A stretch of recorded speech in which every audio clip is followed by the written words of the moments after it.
Hello and welcome, episode 53 of the Senteon and CIS webinar series.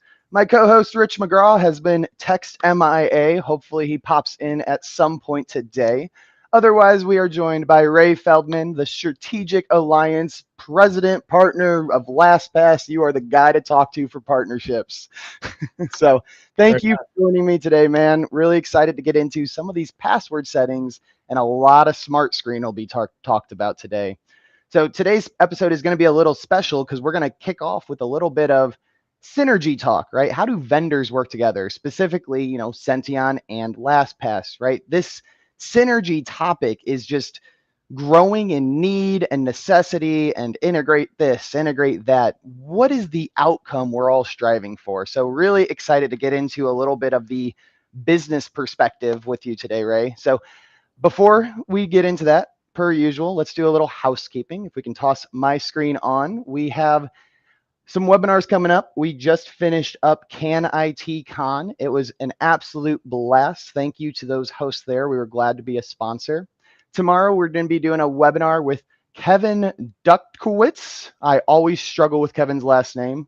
And we're going to be talking about his transition from starting at help desk, moving to director, and now launching his own business. What are the challenges, and how does that look from his perspective? So really excited to see what he's doing over with Tech Brews.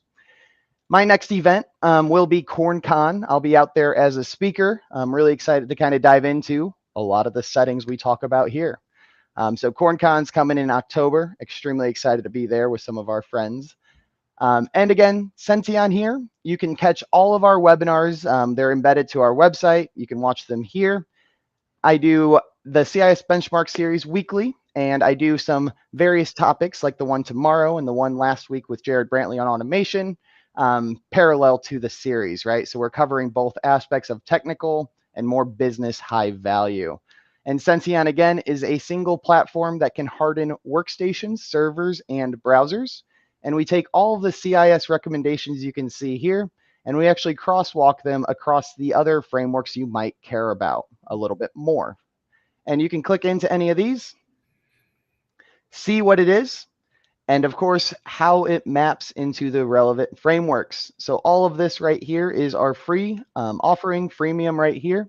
And if you want it to go the next step, you can also run assessments to see what you're missing, where you can improve, and provide a roadmap for yourself. And if you did want to use the full Senteon experience, we are a remediation platform. So you are able to start here and get to here in minutes.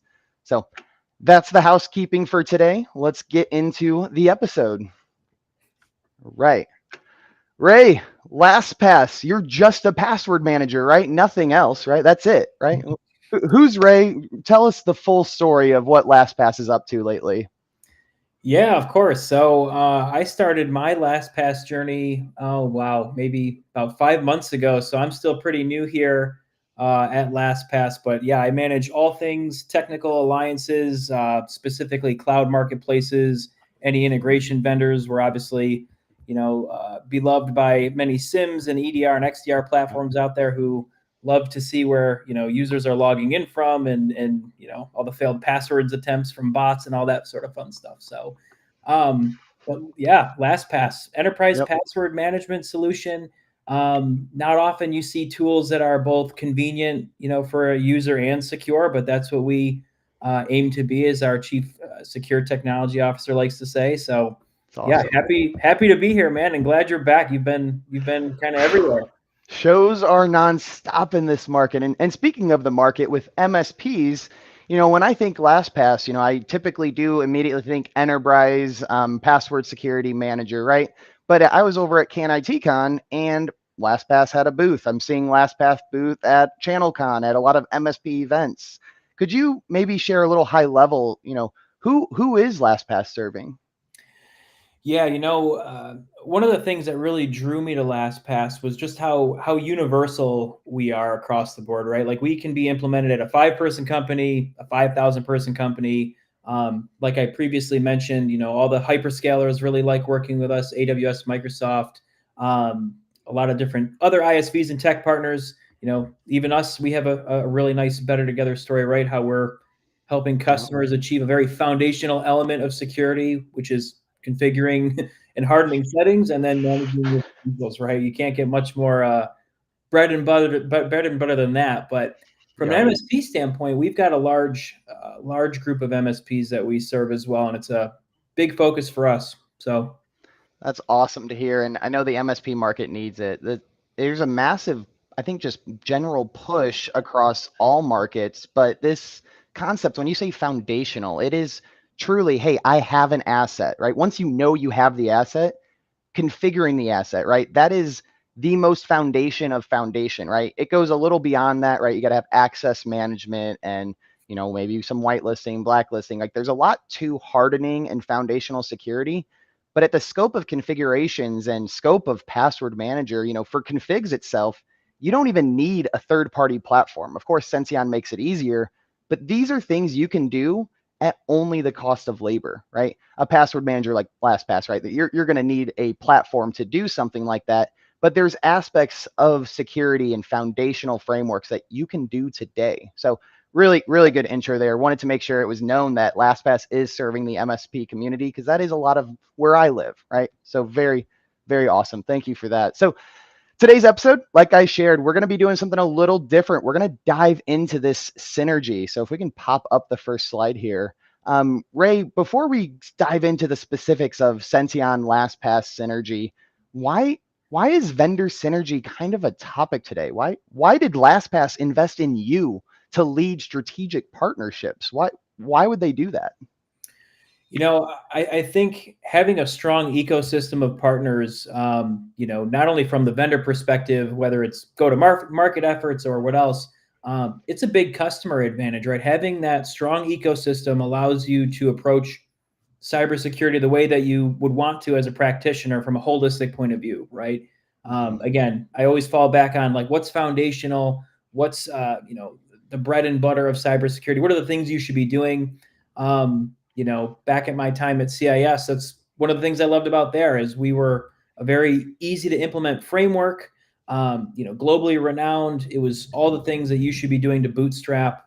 And to your point, cost of labor, right? Scanning, remediating, doing all the wrench turning to secure your organization. So that's what customers want. They want tools that play together nicely. They want a holistic approach to cybersecurity, and that's kind of what we're aiming to be here. And I love that you use the word practitioner perspective, right? Getting everything to get aligned, and maybe it's a single report, maybe it's the imaginary single pane of glass, but getting everything viewed together in an easy enough a way so that you can have that practitioner perspective while you're busy with 100 other things as an MSP owner, as a small IT team at an enterprise, knowing your security posture, knowing your fundamental gaps and which platform fills what, like that's immensely value. So kudos to LastPass investing in you, and kudos to you wanting to make things easier, right? That matters.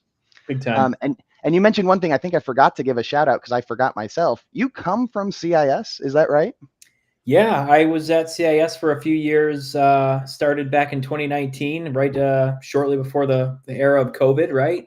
And yeah, I loved every minute at CIS. Great organization. What they're doing for really the globe when it comes to managing a security community and building out all their content and recommendations. I love it. So it was a great time at CIS. Yeah, they've been really fun to work with, and they are very much advocating for the MSP community and building out their frameworks with the MSP in mind nowadays. So very excited and cool to hear you're still aligning your future endeavors with CIS. Always. So let's dive into that synergy. Let's pull up slide 1 here. So we have Senteon here, we have LastPass here, we're supposed to have CIS here. Rich might join later, but Rich is here in spirit. So talk to us a little bit. LastPass, we talked about password manager. We know we have the controls. We know we have CIS benchmarks, which is what this is about. But how is LastPass aligning to CIS at a high level? And then we'll go a little bit in depth into it. Yeah, I think, from a policy standpoint, right? Like LastPass, we're pretty well known for having a very robust set of admin policies. I think there's over 130 of them now, but everything from managing access control to user behavior, what you should be doing around MFA, again, kind of what you mentioned before, where and what from should you be logging in? All those things, again, fall back to a foundational element of cybersecurity that I think no one creates better than CIS, right? So Yeah.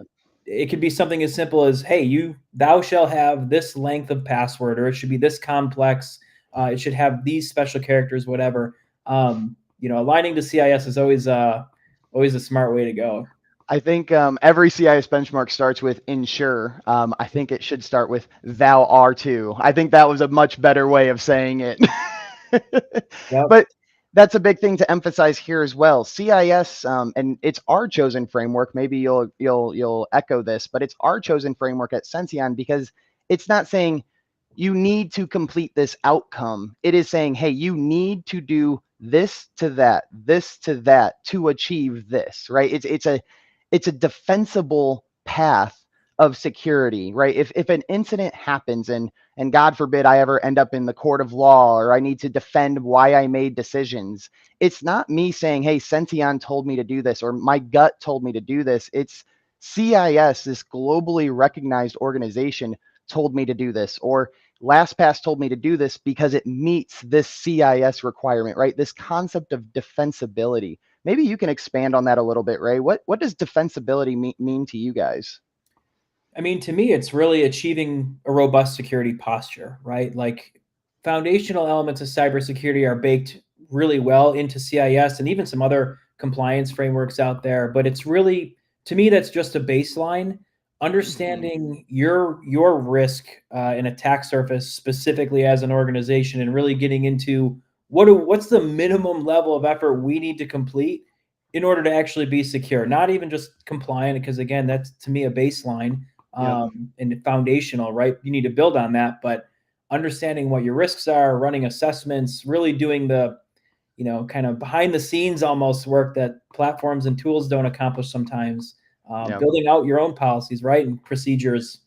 Yeah, robust security posture is what defensible means to me. It's you've got Nice. documented things in place, Yep. showing to your point. If you ever ended up on the other side, and you had to explain why the B word happened, which is a legal term, by the way. We don't use that here as Right. security guys. You want to have that. You want to have that defensible position. It very much is a legal word. So I've learned never to say that, right? It's an potential incident, right? That's a big thing. And a thing you also mentioned, right? Senteon's focusing on the CIS benchmark, the explicit CIS settings. LastPass, and you hinted on this in your introduction, you have additional policies that maybe go wider than the scope of just the benchmarks, right? I think you said the number 130 policies, right? These policies may not be explicit CIS settings, but they're policies that you guys have determined and identified this fits into CIS here because of this, right? Tell us more about this policy aspect of LastPass, because that sounds like a lot more than just a password manager. Yeah, it really is. It's a great audit tool, right? Like what we're able to kind of provide for teams, who are administrating the platform and really managing it at an organization. I mean, very detailed audit logs and reporting capabilities. In order, we could tell you, again, where people are logging in from, what devices, IPs. We've even got baked into that a view at like the password strength of a vault and things like that. So Nice. it goes pretty granular and allows you as an admin to kind of see from a dashboard, what's the lay of the land here, like who's reusing the same password 19 times, and who needs to get some emails and some talking to. It More again, accountability, it sounds like, because Senteon can change a policy to force them to do something. But if that organization isn't being forced, being able to identify that it's not happening, I mean, that's huge value. big time mandating these sort of things at the end user level is extremely valuable. That's awesome to hear. So let's take this a step higher level. I have a better understanding of LastPass and how Senteon work together now, but higher level of securing the browser. This is, I feel, being talked about more and more. I mean, we've had the browser for more than a decade. I mean, more than 2 decades, honestly. Like, why is browser security now becoming the forefront of a lot of conversations? Any trends you can talk about?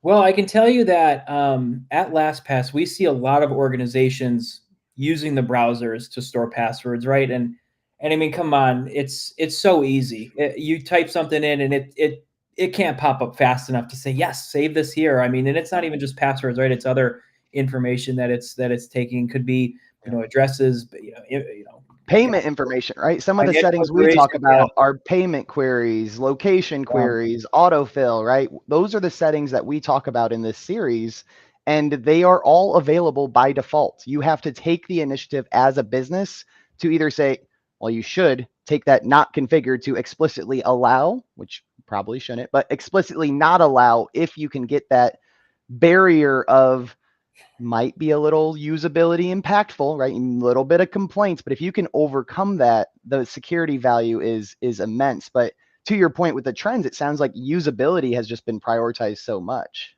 And what's funny is it's not even really convenient, right? Like storing passwords in a browser, it's not cross-platform, right? What you have stored in Edge isn't stored in, Chrome or Safari, or hopefully you're using DuckDuckGo or something like that. Quick shout out to them.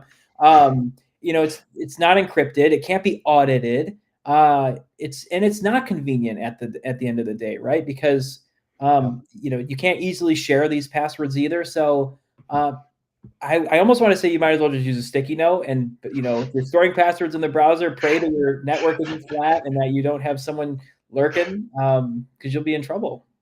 I think that's a good point though on the usability, because to your just that, so me and my wife, we do have our own separate password managers, and we add the ones we need to have joint access to. But I recently learned, and I don't know if every two-factor is like this, maybe it is, but we can have both of our accounts have the same account, right? These are accounts that we share. They're joint accounts with the same credentials, but we can both set up MFA, and the MFA code is actually the same on both of our apps, and we can both access it. I didn't know that was possible, because she used to always text me, hey, I need the Authy for this, and I need the Authy for that. And now it's on our own interfaces, and we both have separate 2FAs. I don't know if that was really relevant, but I was super impressed, and I wanted to share it live on the webinar. Yeah. Interesting when sometimes that's at the device level too, right? So I guess maybe it depends on the authenticator that you're using, but There you go. super interesting for sure. Yeah. So browsers are definitely becoming more top of mind. There's best practices in CIS and LastPass. Senteon's a good medium to do that. Any other takeaways you want to share on just synergies of vendors working together? Anything more you want to share on this before we keep on moving? I guess just one other thing that a trend I'm seeing, and I can maybe guess less of a trend, but more of like I don't know, just kind of where people want things to go, is everything. Everyone wants everything to be web based, right? When it comes to certain applications and things like that. I just did a brief stint handling metaverse technology, and the browser based and web based technologies were really able to scale and do really awesome. So just web-based is being more and more predominant. So it's awesome. And let's hop over to this next slide. So this is going to be more specifically on LastPass, right? And one thing we maybe looked past in the last one, especially talking about trends, is this aspect of compliance. So introduce this slide, but if you don't mind, highlight compliance really quick, and where browsers maybe sit in compliance, how LastPass helps, anything you can share on that. Yeah, I mean, again, I think when it comes to different frameworks, whether it's CIS recommendations or NIST has some articles around passwords too. It's important to have more control over it. And to me, when you have a dedicated solution, and whether it's LastPass or not, right? If you're using a dedicated, secure, platform to not only store but generate and share passwords, you're going to use secure channels. You're going to be able to follow the different mappings that that you need to be doing. You're going to be able to create a more defensible position, right? Going back to that, rather than if you're emailing stuff or you're doing something other, that could be compromising you. So yeah, it's just you're going to tick a lot of boxes using a platform like LastPass. Yep, and that goes towards this slide, right? And without even putting the direct mappings on here, I know you have those because we talked about it offline, but data protection, control 3, account management, control 5. I think control 5 is also access control. I think they combine it, but you are taking the time at LastPass to show how you align to this best practice framework. Senteon does the same thing, because this is how our MSP partners, our enterprise friends, this is how they can visualize, okay, here's where this vendor fits, here's where this one fits, here's a gap, right? Yeah. Aligning, taking the time as a vendor, as LastPass, as Senteon to say, we fit here, not here, here, not here, is helpful for everybody, right? So dive into some of these. Why, you already mapped to CIS controls. You already mentioned kind of the importance of that, but tell us a little bit more on the specific points outlined here. So a couple things I want to share too. Quick shout out to our team over at LastPass. So a couple different teams. So one, we did just launch a blog. I mean, really like a week ago. I think perfect timing for this. On kind of how we align to CIS. Definitely go on our website, check that out. But we've also recently stood up. I think they've been around for about a year now. A threat intelligence team. We call them the Time Team. Threat intelligence mitigation. I believe exploitation is the E. I screw it up sometimes, but just quite frankly, just a really, really awesome team of security experts from all over the industry, coming from banks and the government, and so they're really taking a really hard look at all these different things because, to your point, yes, like companies, MSPs, other partners, they want to know, how are you aligning, how are you mapping, how are you helping companies achieve certain things. AWS, they have a whole program around authority to operate, right, which CIS is a part of with their hardened images. Yep. Okay, so it's becoming more and more prevalent, and I hoping and believing that companies are seeing that as like, okay, here's the first step is aligning with CIS, and how do I springboard from there to a more mature security posture. But yep, and I did link that blog straight into the event page, so definitely check out the LastPass blog because it is filled with that documentation that we need to truly bring this front mind and talking about. Yeah. So it's cool that you have this outlined in the CIS controls right here on the slide for everyone. Let's talk about a little bit of the accountability aspect. I see audit and reporting there, right? Having these controls in place is one thing, right? I know they're in place, but being able to prove they're in place, what's the difference and why is that important? I mean, so many different frameworks call for, that documentation, right? But I think, again, using a framework or a compliance, using that as a springboard into a more mature state, right? Like, how are you then taking those audit logs and reporting and putting those into actionable capabilities, building alerts, basing certain policies and procedures off of those, everything all the way up to tabletopping your incident response plan, right? How are you leveraging in that way? But again, you have to have them. The auditors are a big piece of compliance, and they want to come in and they want to rip everything apart and for good reason and take a look under the hood. Yep, absolutely. And the point about access control, right? I mean, I imagine you're talking about LastPass, of course, has MFA in place, right? They have that availability there. Is there more to, this is me just not knowing all the functionality of LastPass. Is there more to MFA than just like enabling in LastPass? Is there like MFA to get on the browser? Is there like, does it go beyond that? Or are we talking about LastPass specifically with that point? Definitely specifically, but a couple cool things on the LastPass side. So obviously we have our own authenticator, but from a single sign-on perspective too, we're the only one that offers it natively to where you don't have to worry about an SSO tax through an IDP or anything like that. And we also allow users to use like an Okta or a Ping identity to actually federate back into their LastPass vault. So Very some cool. cool things, yes. Kind of to your point, like, oh, you're just a password manager. Not. You do a lot That's of this stuff. exactly what I want to make sure we emphasize here because I work with, like I said, I've said this a few times, a lot of MSPs and LastPass comes up constantly, but I don't feel like it's completely understood. I mean, I was at Can ITCon and I learned way more than I intended to from talking to your colleague, right? There's more to it than just that aspect. Big time.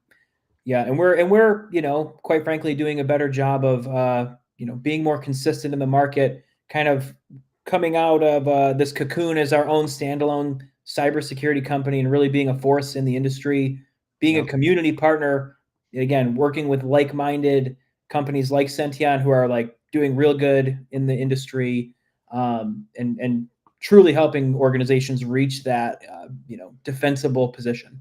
It's awesome. Well, I think we're at the point with the last 30 minutes here to start diving into some of these specific policies. And to emphasize again, LastPass has their own security policies that they can put in place on top or in addition to. The scope of these settings we're talking about here are specific to the CIS benchmarks and educating how they may play nicely into LastPass, play nicely into the overarching security posture. So this first setting here is probably the most asked for setting. Senteon, please be able to do this. Like, enable saving passwords to the browser is set to disabled. So this on Microsoft Edge is saying don't use the built-in password manager. Right. I mean, you're going to have plenty to say on this, but does this defeat the purpose of LastPass if they still have this available? Certainly not, right? For a couple of the things that we discussed before, and I mean, I would love to talk to some of those customers and MSPs of yours who are championing disabling this, in the different browsers. But again, it's not cross-platform, it's not convenient, certainly Yep. not secure. It's And again, I don't know how deep you can go with this, but why is it not secure on the built-in browser? again, I mean, imagine someone's got access to your network, right? Now they're in and they're behind the scenes and behind those walls, right? That's all ripe for the taking. It doesn't follow the same encryption standards that, a company like LastPass or other, robust dedicated password managers, quite frankly, use and are accelerating on more and more. But unauthorized access, again, go back to being a security practitioner, assume you're compromised, right? You Yep. better not have, you would hate to see what other things are tracked, in the web browser. You definitely don't want to put credentials in there. Yep. And it's crazy to me, and to kind of talk about the layout of the slides for this series that I do, we have the CIS control mapping in the bottom left. CIS does provide those explicitly in the CIS benchmarks, but we're also going to see something in the bottom right called level 1. I would actually argue a little bit with CIS on this one, but this is a level 1 setting because it should not be disruptive. It should be a basic security hygiene decision that every business should do. That is a level 1 setting. CIS does say this is a level 1 setting.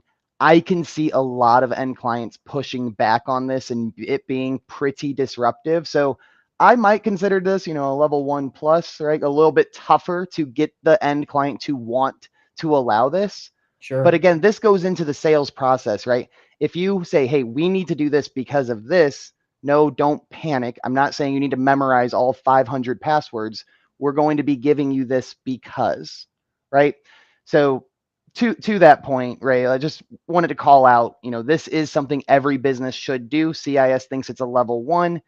Have a LastPass, at minimum, any type of password manager, but LastPass is definitely leading the charge with this documentation attestability point of view. Yeah, it's table stakes, right? Like don't put them in there. You don't want them stored locally.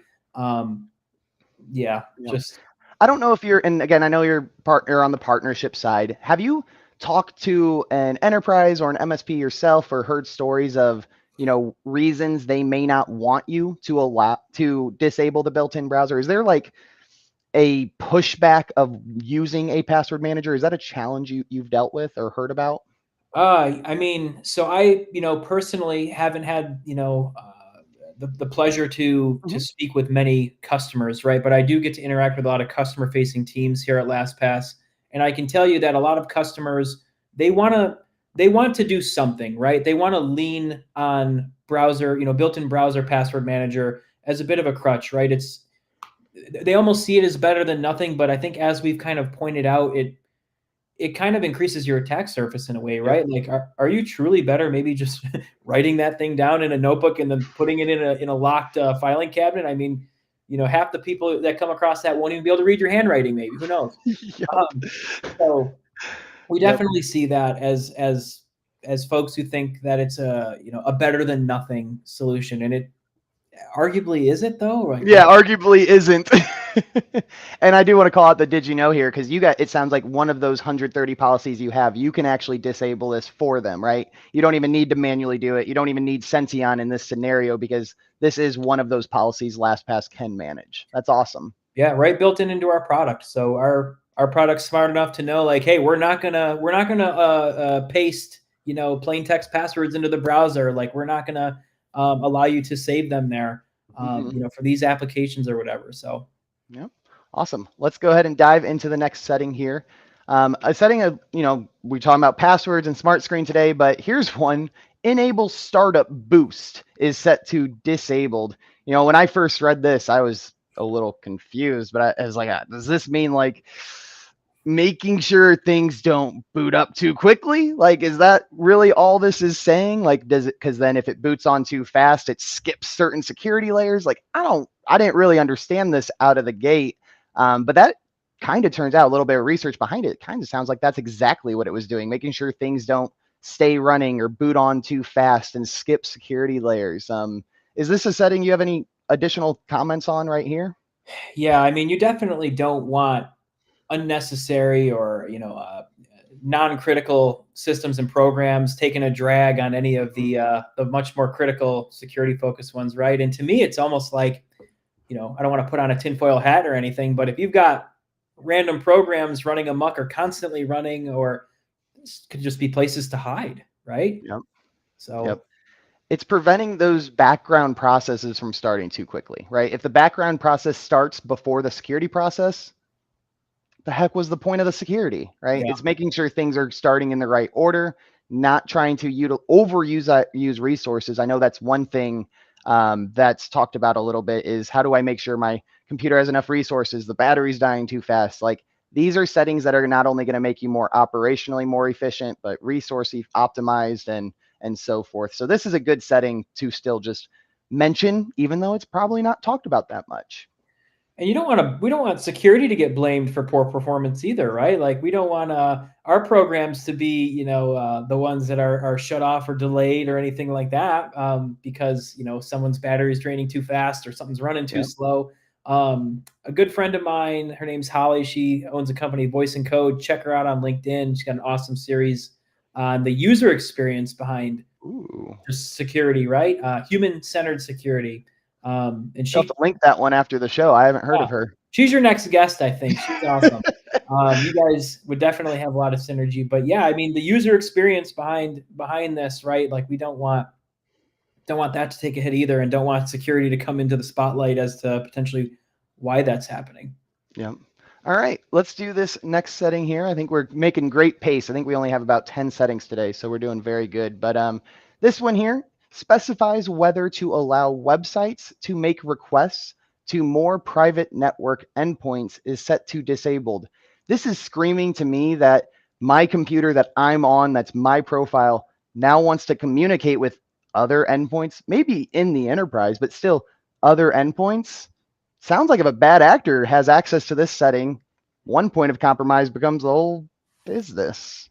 Yeah. Is that what this is saying? That might be something that someone nefarious could turn on if they were, in behind the scenes trying to, further advance their access, right? But, uh, you know, kind of going back to my CIS days, we had a lot of policies in place. I mean, there's people there who, probably have top secret security clearance, right? Oh, And yeah. it's like, hey, I don't want that certain level of clearance and authorization there. It's really a matter of, like, again, what is like the least privilege here at LastPass? We operate a lot of things on a zero trust model.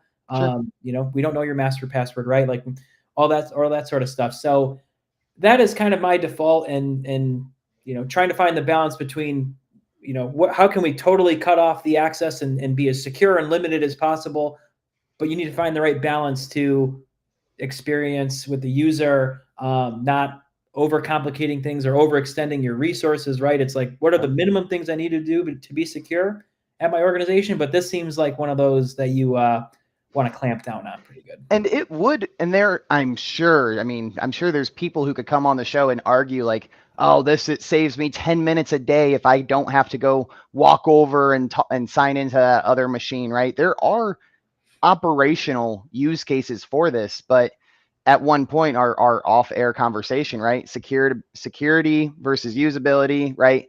What is the risk you're willing to accept? And yeah, I'm with you on this one, right? This is literally basically saying, like, You can't let websites make secret requests to other devices is what this is reading to me. Like, see anything a secret, secrets are bad in security. Well, I guess encryption. Anyway, that was a bad example. You know what I was saying. We'll leave it at, you need to be segmenting things properly, and you need to be at least understanding what has access to where and Mm-hmm. why.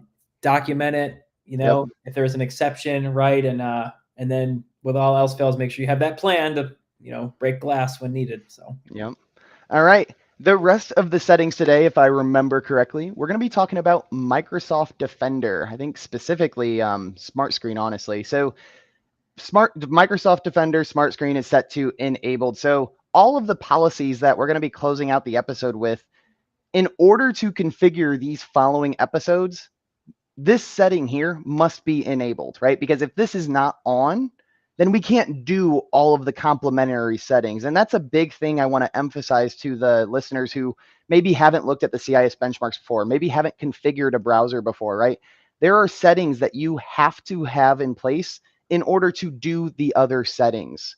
So this is one of those. This is what in Senteon we call a group setting, because it takes more than just turning on the setting. You have to turn on this setting, then that setting, and so forth, right?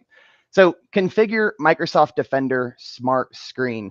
So I don't know if you can expand a little bit, but from what I've learned about Microsoft Defender and working with SmartScreen, it's effectively just like an additional layer. Like if you're, at a public park or whatnot, it's having an additional layer of saying, are you allowed to be at that park, right? How much power do you give Defender SmartScreen to double check that things are who they say they are, that people there are supposed to be there and allowed to be there?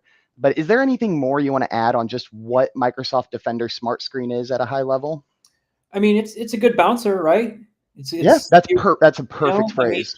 hey, do you match the criteria? Are you on, a most wanted list, right? I think, Yep.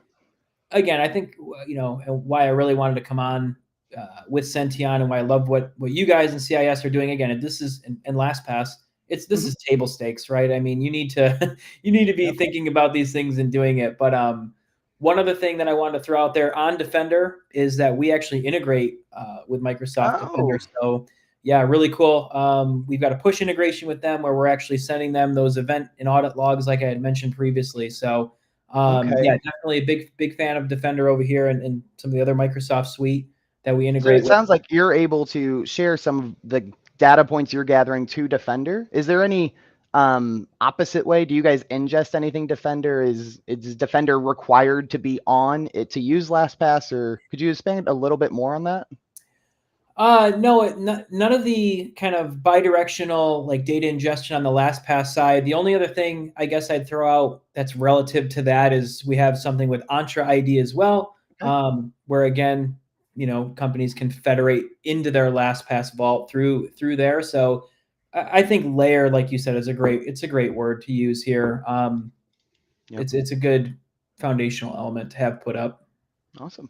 Well, let's talk about some of these more granular settings that feed right into Microsoft Defender. So this next one here is SmartScreen. Well, configure Microsoft Defender. SmartScreen to block potentially unwanted apps is set to enabled. So this to me is kind of saying like, hey, I'm trying to download something, but Defender did its scan or it did its, were the certs up to date, and Defender then took the extra step to say, hey, user, this is potentially unwanted. I'm not going to let you, right? A little bit of user disruption or user frustration. But again, this goes back to security usability. Something about the Defender SmartScreen said, this is probably not good. We want to block this, right? Is there anything more you want to add on that one? Is that a good summary on that? It is a great summary, right? And I think it kind of plays into a little bit of that zero trust model that There you go. we're familiar with here. I think it's definitely going to help in the world of shadow IT that we also have a big footprint in, right? Yep. So really, as SmartScreen saying, hey, you can't download or install this. LastPass is saying, hey, you can't create a login or input your credentials here. Again, I think this is a table stakes. You're reducing the attack surface, and you're taking the issue out of the purview of your end users. Critical. Yep. Perfect.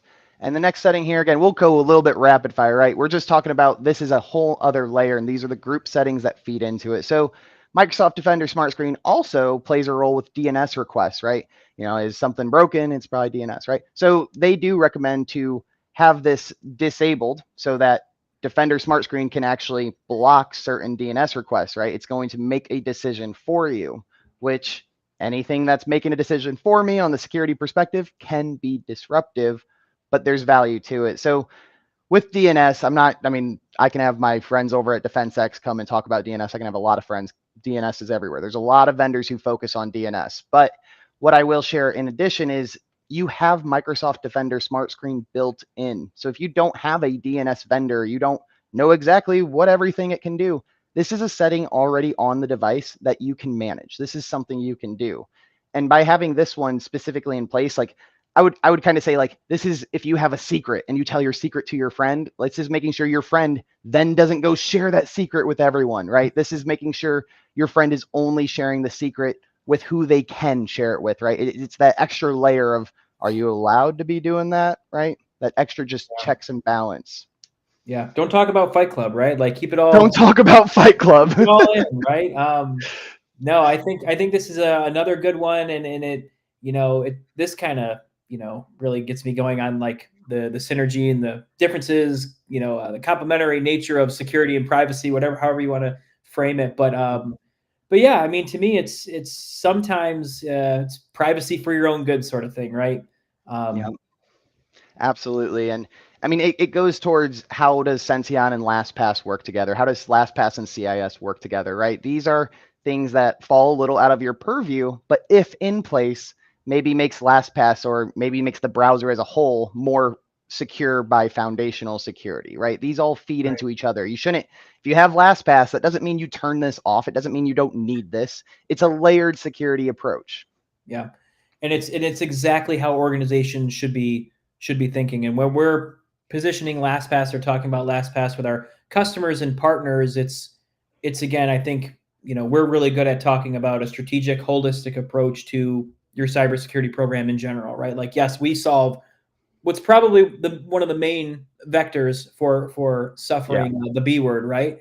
But that certainly doesn't mean you should be caught out of place in another area. So again, it's to your point. Why do customers want these tools that all talk to each other and like have this vibe across each other? Well, this is why, because the attack surface is huge. There's a lot of ways to get in. And it's hard to know what that attack surface is. All right, this next setting here, force Microsoft Defender SmartScreen checks on downloads from trusted sources. So the key word here that I want to call out is this one, force, because the other group settings here don't have that. So effectively, the way I want to explain the setting is this is like basically, even if I've already identified as a trusted source, we're still going to take the extra 5 seconds of load time, whatever that is, to make sure everything is up to date. There is no compromised files by whatever checks Microsoft Defender SmartScreen does, because without this being forced, if it's already a trusted source, it won't check again. It'll just say, yep, I've already checked it in the past. It's good to go. Things change, things become compromised. People forget to renew their certifications, right? There are things that can happen. And this can be one of those settings where, again, the end client may get frustrated. They may say, this loaded yesterday. Why is it not loading today, right? But this is verifying that things are up to date before you actually download anything that could be malicious. I mean, think of a scenario where someone is emailed a phishing Yeah. email, and within the phishing email there's a file, right? And within that file, so again, a couple words I like here, comprehensive, complementary, right, between some of these different settings. Again, to your point, you can't really have having one turned on without some of these other ones doesn't quite make sense, because you're only covering half of the equation. Yeah. So yeah. Absolutely. I mean, it's the defense in depth we talk about. And I love that you brought up phishing, because that's one thing, I bring up phishing in a lot of my conversations, because everyone's like, okay, the only place to secure and defend against a phish is at the email. And the answer to that is absolutely not. That's short-minded thinking, because if everyone in the world today, which they do, they already accept they accept breach. I'll say the B word, right? They accept breach. That's just what they think. That's how they act. That's how they work, right? If you're already accepting breach, you better do the steps to mitigate the risk of a phish being going, right? So this is saying, hey, I clicked on it and now the executable tried, but now I need to be explicitly, I need to fall forward a second time, right? I need to allow that layer to also get bypassed, right? Because that phish will come in. You can't stop all of them, right? And now you need to make sure the blast radius is minimized.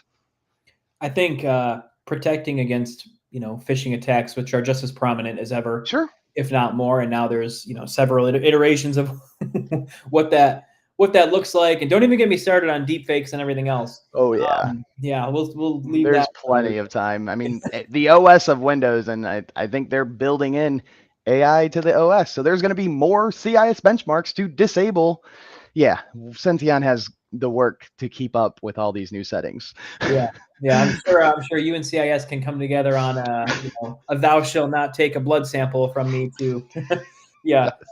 So no, I think protecting against a phishing attack, a lot goes into that. It's training your people, rewarding your people for identifying them, giving them I like that. the pathways and the mechanisms to report and be transparent, right? Like, there's nothing more commendable to me than when someone has, believe that, hey, I may have been compromised. I may have done something I know I shouldn't have. Here's exactly what I did. They open up, the everything and just lay it out all on the table and say, yep, let's try to figure this out. And same goes for companies when they're compromised as well. Here's what happened. Here's what we did. And here's how we, are remediating it, doing better going forward. But phishing, yeah, I mean, again, it's not going anywhere. Nope. It's just going to be, especially with AI, it's just going to get more sophisticated. Maybe they'll actually spell words right now. I don't know. Now that a machine's words in images, no.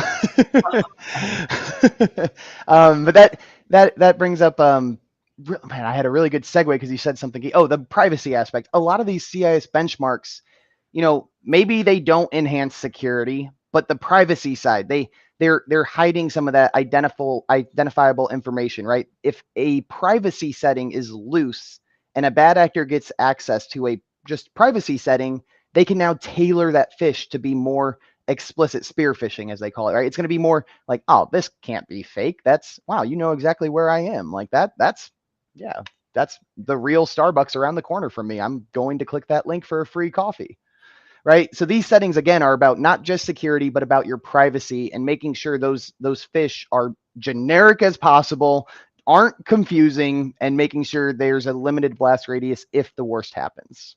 Absolutely. All right, I think we got 2 more settings, maybe 3. All right, let's get going here. So prevent bypassing Microsoft Defender SmartScreen prompts for sites is set to enabled. So if Microsoft, says don't go here, this is saying you can't even allow them to go there anyway. This is going to be a complete block. You cannot move any further. You can't tear down this wall. You're done, right? So this would probably trigger an employee who's frustrated to submit a ticket. But hey, now you just brought security culture to the enterprise, to the MSP, that now they can't go. They submit a ticket, and that's what you want, right? You'd rather them submit a ticket than them bypass it and have the B word and then retroactively deal with it. So, I mean, why are these messages so important? Why don't we want our employees just to bypass them?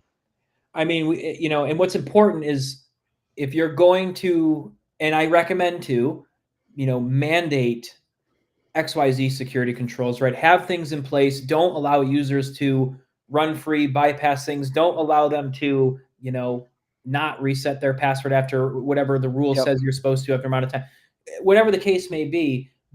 But on that point, make sure you have a very, easy to follow step-by-step guide process. Make sure that they're trained and understand and have easy access to support for, going through those channels like you said. And I had another point I wanted to bring up. I guess from my own personal experience here at LastPass, I mean, I can't tell you how locked down it is here. I mean, everything is done from a tiny little brick here that we can't use Box, we can't use Google Drive. My computer upload speed is like .00001 megabits per Does second. all the scans, all the checks. It does the things it has to. Even beyond what we had at CIS, which was also, as you can imagine, incredibly robust, takes 30 minutes to log in. So if you have a 9 a.m. meeting, you better be up with your coffee at 8:15, We've right? heard Rich complain about that still.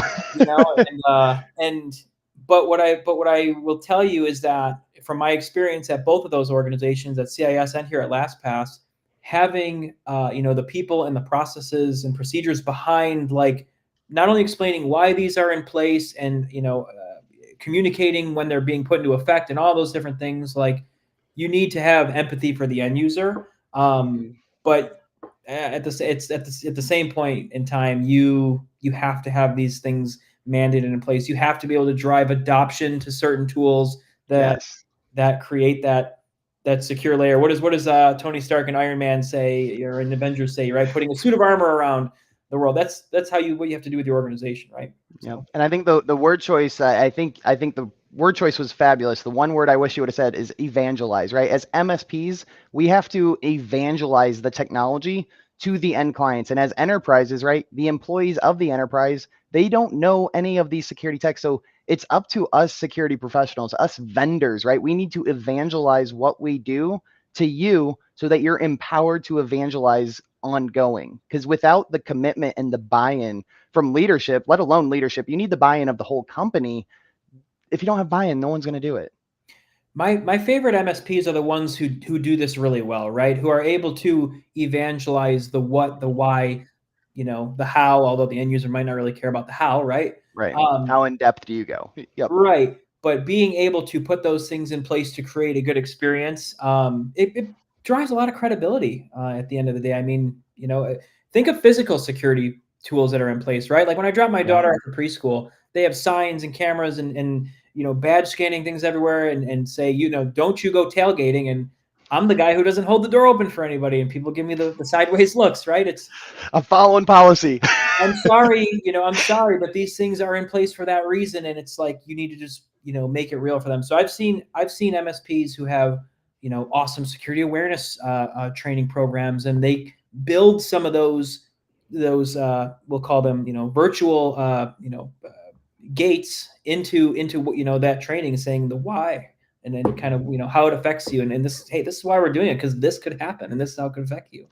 So And bringing up physical security is so good. I'm going to give a shout out to I can't remember his name, but I know his wife's name's Tara Wheeler of Red Queen Dynamics. I'll give her a shout out, but I am referring to her husband. But her husband does physical security layers, and he gave a presentation at MSP GeekCon this last year, and he said one of the funniest stories, or one of the most interesting, maybe funny is not the right word, is an enterprise hired him. Right? He goes in and he tries to break their physical security. Right? That's what he's hired to do. And one of the times he was able to get a badge, the badge didn't have access to the server room, which he was trying to get to. So good, right? The badges didn't have universal access, but it was his job to get into this room. And he showed up the next day in a construction vest, carrying walked a ladder. right in, carrying a whole toolkit of drills, whatever, hammers. And he actually took off the doorknob of a locked door without opening it. And when he was stopped, which he was halfway through, he was stopped by real security. Real security goes, "Hey, what the hell are you doing? Like, why are you here?" And he responded confidently, "The hell does it look like I'm doing?" And the security guard, "Oh, okay." And he left. And he got into the room. Yeah. Physical security, just as important as cybersecurity. This, I mean, I won't, steal the thunder of the last setting that we have to cover in the other rest of the presentation, but Pull it the up. Pull up the last setting while you do the story. yeah, the interaction of physical security and cybersecurity. I had a lot of really good conversations with folks at Black Hat. There was a CISO who works for a casino, and right, and Yep. we had fun conversations talking about the similarities between a voting machine and a slot machine, right? But the relationship between physical and cybersecurity is so underrated, Yes. and companies that get that and are able to facilitate that connection, and then tie in, whether it's event logs or other things, or like that Yep. sharing of data and information to enhance both and complementing each other. I mean, Yep. that's And that's what you're doing when you're ingesting some of the LastPass to Defender, right? And to take that a step further, you're talking about logs and maybe SIMs and log aggregators. There's been onboardings where Senteon goes through its telemetry, goes through its learning mode, and we're saying, hey, on these servers and these workstations, all of your audit policies are set to no auditing. Do you know why? It's like, no, our SIM's still presenting stuff. Like our SIM's still showing things. It's like, yeah, it is. But what if you could give it more, right? These audit policies sound, I mean, they don't sound silly. I mean, you think it's already doing the thing because when you install a SIM, the SIM doesn't have the ability to make sure your settings are the correct state. You need a Senteon, you need the manual effort, right? But having a SIM is great. Having the settings turned on so the SIM can perform to the level it needs to, that's what matters. again, understanding your own risk posture and understanding Your own security stack. You're understanding the own tools you use. what complements each other and what data do you need and how does it need. Yeah, I couldn't agree more. Yep. All right, the last setting for today, we got prevent bypassing of Microsoft Defender SmartScreen warnings about download. So a little different than the previous setting where we're talking about prompts for sites. This is now saying, hey, the executable was clicked on. Now we need to prevent it from happening, right? So clicked on doesn't necessarily mean executed. And this is Microsoft Defender's last effort to say, no, this is bad, right? So that's kind of, I don't know if there's more to say on this one. We kind of beat it in, but anything you want to add to this one? I mean, this is just one of those things that kind of goes into the psychology of it all, right? It's like that user, maybe that was the last little prompt they needed to say, you know what, I'm going to think before I click. I remember when I used to work at a a security services organization, and we used to hand out little knights, and we would set them on people's desks, and it's like, all right, security, okay, is going to be your reminder to think twice before you click or download or share XYZ information with someone who is not your CFO or your CEO. No, they don't need that gift card, right? So, Yep. yeah. Spot on. So that is all the settings for today. Let's pull up the MITRE ATT&CK technique slide. I know this is one that excited you because, and we talked about this throughout our explanations with the settings, right? But one thing that's not always well understood is how do these settings actually mitigate my attack risk? What attacks have a less chance of being successful by these settings? Because these CIS benchmarks, having LastPass, these are extreme left of boom. These are preventative security platforms. Senteon is preventative. You always hear proactive and reactive. I like preventative more than proactive. Like it's proactive to install an EDR, but an EDR is reactive. You know what's really proactive and preventative? Us two, right? We're the preventative, proactive ones. Anyway, that's my own rant. Tell us about why are CIS benchmarks so important? Why are these attacks actually mitigated by these in place? This some of this, like network sniffing, right? That takes me back to my days of learning how to use Wireshark and some of those other tools back at Rochester Institute of Technology. But I mean, again, I think CIS does a really good job of identifying and helping you figure out how to put things in place to stop like the most basic of attacks, man in the middle attacks, getting your credentials leaked and taken. Where I see LastPass and coming in is around things like encryption and MFA, and like when you are sharing passwords, you're doing it through a very secure channel. Like with us, for example, you can only share LastPass credentials within the LastPass ecosystem. You can't share them with someone else who's got, a different password manager or whatever. Those secrets stay internal, and that secrets are only known by the secret holders. And right, exactly. So again, this is CIS's bread and butter, and in terms of saying, yep, like here are the different techniques and the attack vectors, and here's what's out in the wild. I mean, go on their website, right, with all the CVE bulletins they have and everything else. They stay right on top of it, and they are constantly proactively going after that community that they manage, saying, hey, I mean, these are the folks who are true security practitioners out there, understanding hey, yeah, here's how they're getting in, here's what they're doing, here's what they're exploiting. What do we have to turn on and off? What do we have to put in place to make that much harder? So yeah, that's so good. And to hear, and again, someone from CIS say, like, yes, we work with the red team, right? We work with the attackers. We understand how the attack works, and then we identify which settings can make that work less, or which settings can make that more hard, right?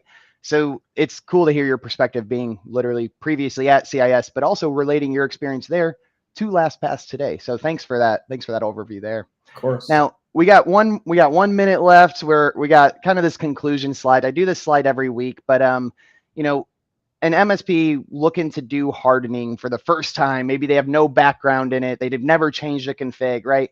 You know, and maybe they've never had a password manager, right? Why should an MSP maybe prioritize this a little higher than it is, right? I know MSPs are busy, right? And if you're break fix, maybe security's out of scope. But if you are an MSSP or an MSP who does security, what would you say to them about prioritizing hardening and password management? So one thing I know from talking to MSPs, and again, I worked for a service provider in the past, and we partnered with a lot of MSPs who didn't do security, but were very interested in winning that business and earning that business from customers. These are table stakes things that you need to be able to do. These are going to be items that you can implement with a customer that's going to drive a lot of credibility from your end. I know Senteon is the same way as LastPass, where you've got dedicated modules in your program for MSPs to have that administrative control. LastPass does the same. Our product is literally built for MSPs, as is yours. Awesome. So again, it's going to be easier for you to implement and manage as an MSP, and it's going to really build that credibility for your customer, saying, yes, I am getting into table stakes security. These are measures that you need to be taking. I am aligning with frameworks and best practices and recommendations from CIS, who's awesome. Defensibility, others, right? So it's because CIS, and they all map to each other really well. Another great thing CIS does better than most is the mapping. A lot better than most. We'll just say they're the best at it. So yeah, I think, if you're looking to really break into a security offering as an MSP, hardening configuration, password management, security and awareness training, all the things that you'll have no trouble finding resources from at CIS and from us too. That's where you need to start.